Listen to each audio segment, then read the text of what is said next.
Let me know. I did something different with this video. Instead of doing the time-lapse thing, I did the cut and then some work and then showed it, then some work and then showed it thing. I don't know what people prefer, so let me know and I'll do that more, I guess. Alright, so this video is just going to be like a big hodgepodge of stuff that I need to do, little projects, stuff that needs finished and whatnot like that. So it's going to be bouncing around a lot. The first thing that we're going to do is wiring, which seems counterproductive because I'm not ready to do all the wiring yet. But what I want to do is there's this chassis leg, obviously runs all the way into the car. I'm sure you can't see in there. There's a hole that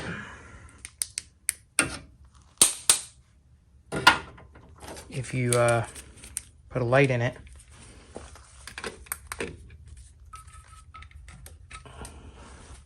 it's not working. I'm just gonna shove a flashlight in there. I drilled a hole inside, but you should be able to see light.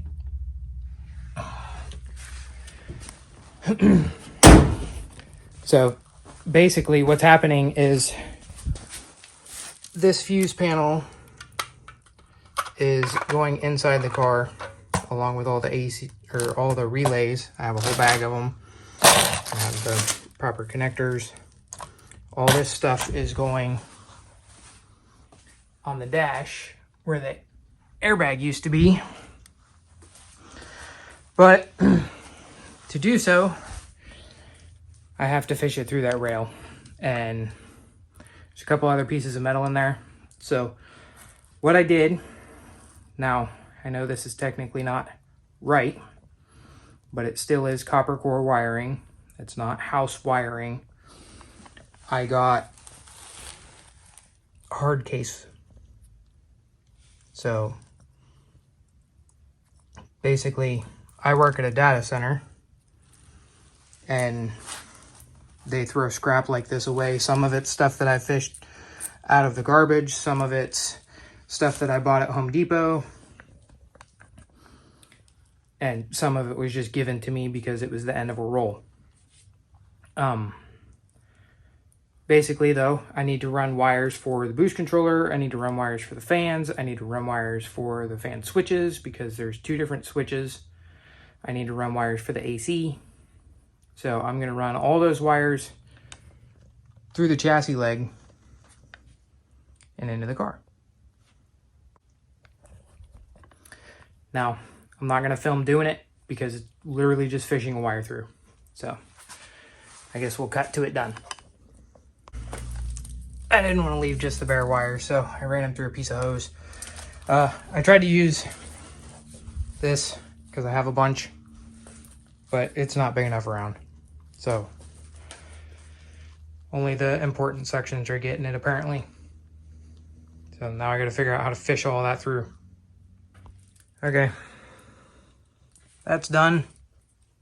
You can kind of see the hose in there to keep it from rubbing on the edge.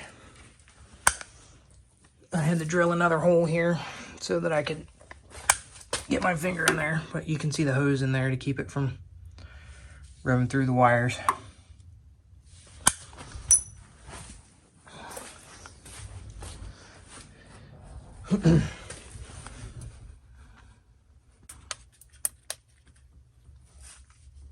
So I don't think I need the black wire because in theory I can just ground it to the chassis, but it took me 2 hours to run this stuff because of that stupid protective hose.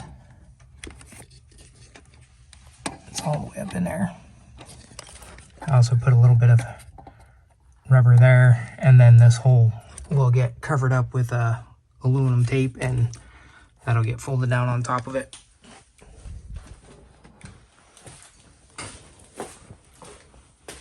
So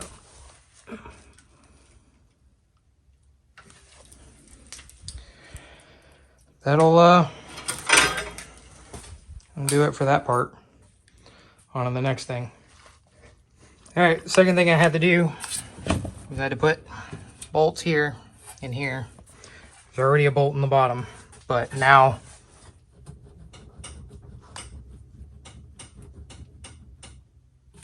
it's secure. So, like you can see that.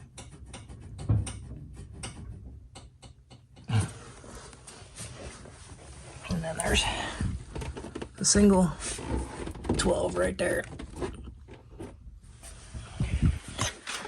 Now I can take it out and paint it. All right, so I went over this and I lightly sanded it with sandpaper, taped off my bungs. One thing I learned, I'm painting it with this wrinkle black, is this stuff likes heat. So we're gonna hit it with a heat gun for a few minutes before we spray it.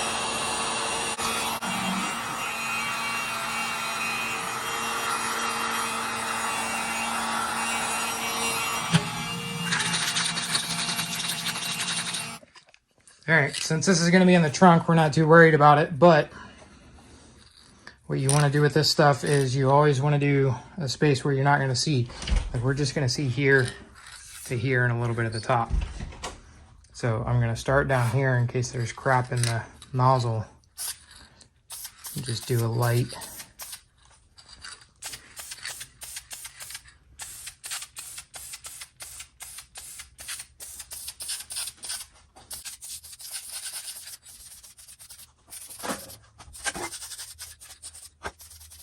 I put a light coat on it. You can use the heat gun to speed it up so that you can make it tacky and do your second coat. So we're just gonna go ahead and do our second coat because it is 1 a.m. and get her done real quick.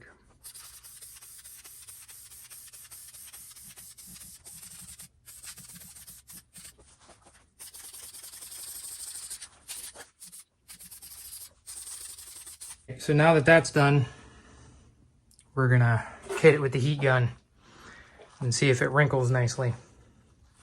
We'll start over here where you're not gonna see it.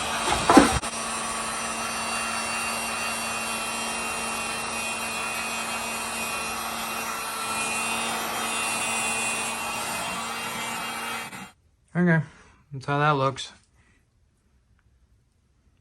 I'm sure it'll continue to wrinkle a little bit over the next few hours, but it's late.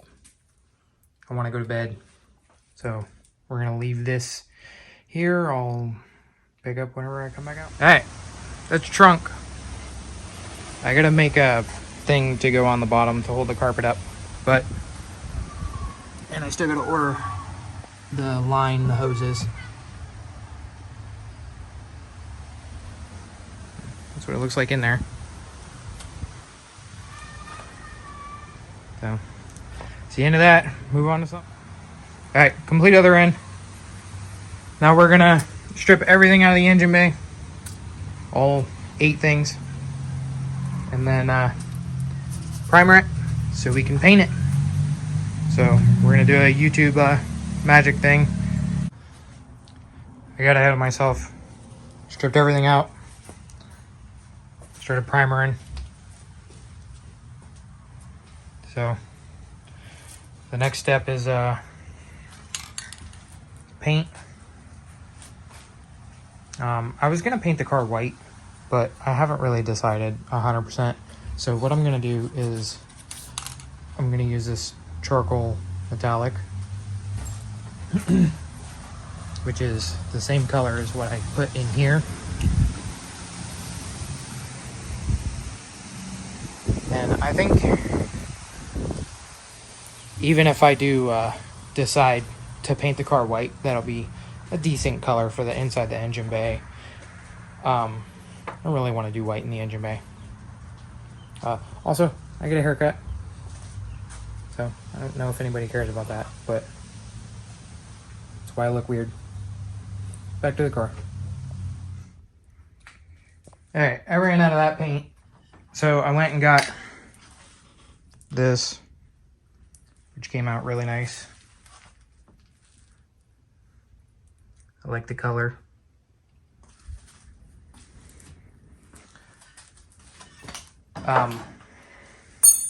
The next step is to clear coat it, because in case you didn't know, spray paint clear, well, spray paint in general has a tendency to get dirty very fast, and it retains the dirt. So typically you would use a spray gun and an automotive clear, but I don't have that here at my house. So what I do have, and you can buy, is 2K clear in a can, an aerosol can. It's got a thing on the bottom. Take this red cap, you push it in, and it's basically the same. Well, I won't say it's the same, but it's really close to automotive clear. So I bought 1 can originally to do the carbon fiber intake manifold, and this piece, but we're gonna try and do it all. So I will report back whenever I have failed.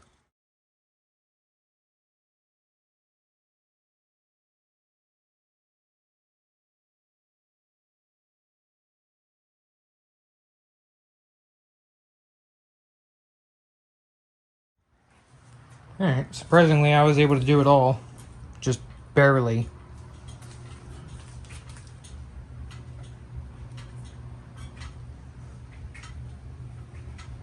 On the car, you can't really see it, but it's glossy. It looks good. On this, you can see kind of like air bubbles that were in the clear when it came out. So I don't know if that's had a bad thing of clear or what, but it's kind of annoying. So I'll just have to wet sand and buff it until it looks good on that one. The chassis looks good enough. I just needed to get it to a point where I could put the motor back in. So let it sit for 2 days, and then I gotta tape it off, and I gotta do the bed liner stuff on the frame rails and the firewall, and then on the inside of the tunnel I have heat shielding to go there. I got ahead of myself, and I just did the bed liner. So the line's not perfect, but you won't see it.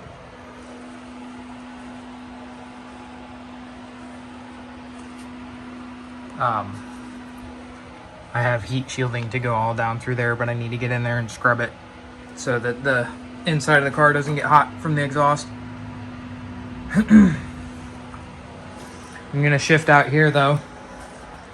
Again, with the fabrication stuff, I need to, you can see all this silver. So there's a lip there. I need to cut it, hammer it flat, re-weld it shut, make it look pretty so that whenever the kit is all on. It hits with the wheels and the wheel spacers, so it needs to go away anyways. I'm gonna keep doing what I've been doing, where I just talk about it, do it, then show it done. I'm sure a lot of you don't want to watch me do time lapses of 50 little different things. We'll probably come back and I'll have like brake lines and all that stuff put in the engine bay. It's just all miscellaneous little bullshit that needs to be done before I can swap the motor over. This is what it looks like done. Fender's just hanging on there.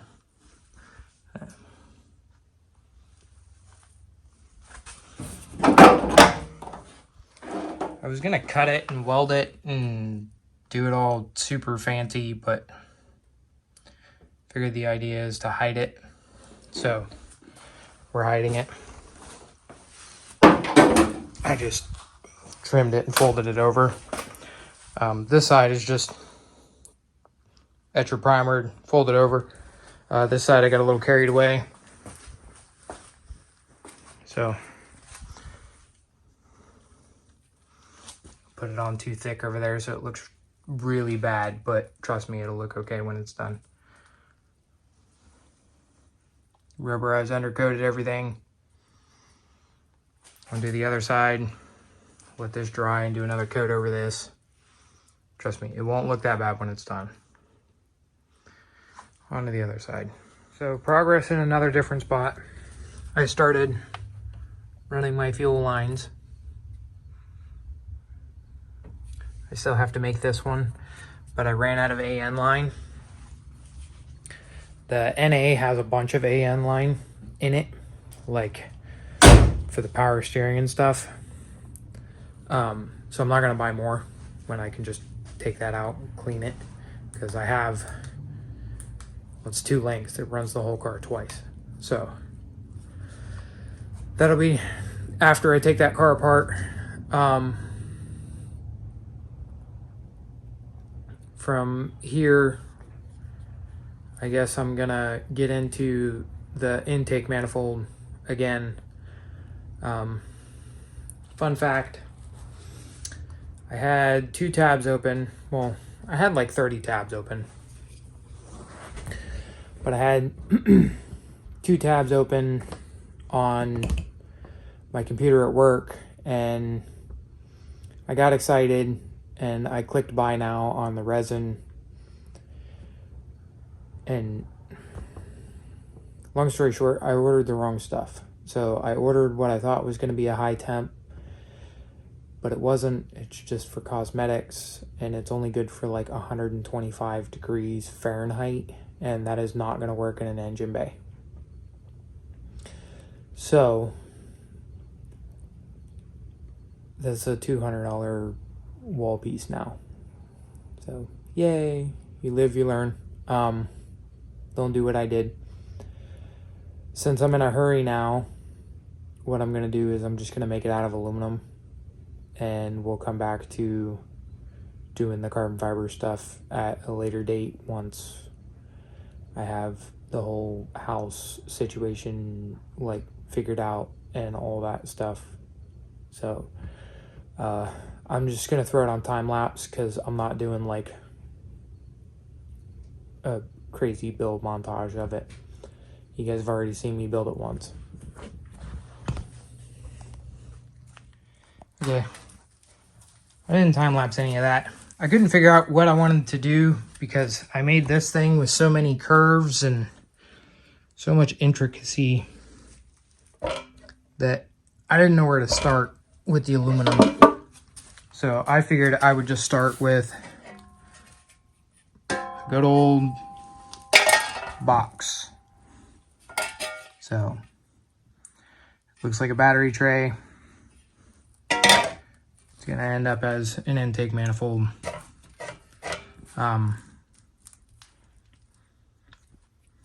Yeah, I guess let's see where it goes. I had no idea what direction to take with this, so I just started going, and this is where I'm at now.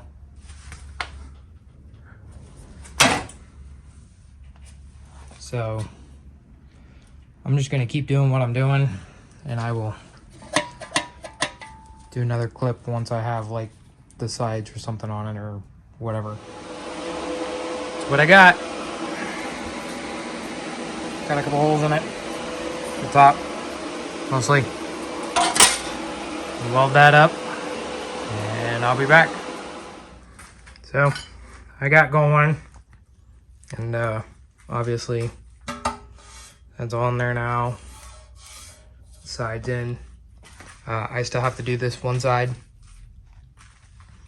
Sorry if I sound funny. I'm a little getting over a sickness. So let's finish it up. All right, that's the manifold all said and done.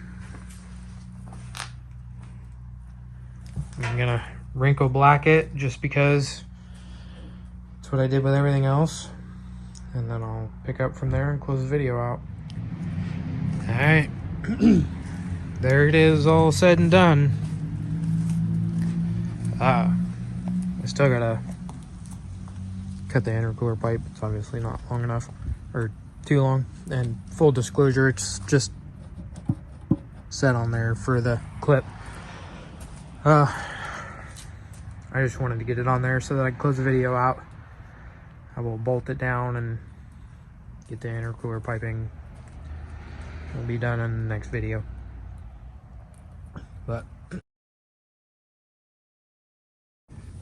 Which, speaking of the new house, I do have something in the works. I'm going to say it at this video, and then I'm going to say it another 5 times whenever I'm moving. Don't come to my house unless I give you my address. So, I hate to be rude or mean or however you want to think about it, but I've had people drive by here daily, and I've even had people get out of their cars and like walk up to my house and knock on the door to say hello. And like, there's only 200 subs. You guys need to chill. This is my house. The new house is gonna be my house. Don't come to my house. You want to hang out with me at a car meet or whatever, then that's fine, but don't do it at my house. This is my safe place. Just leave me alone here.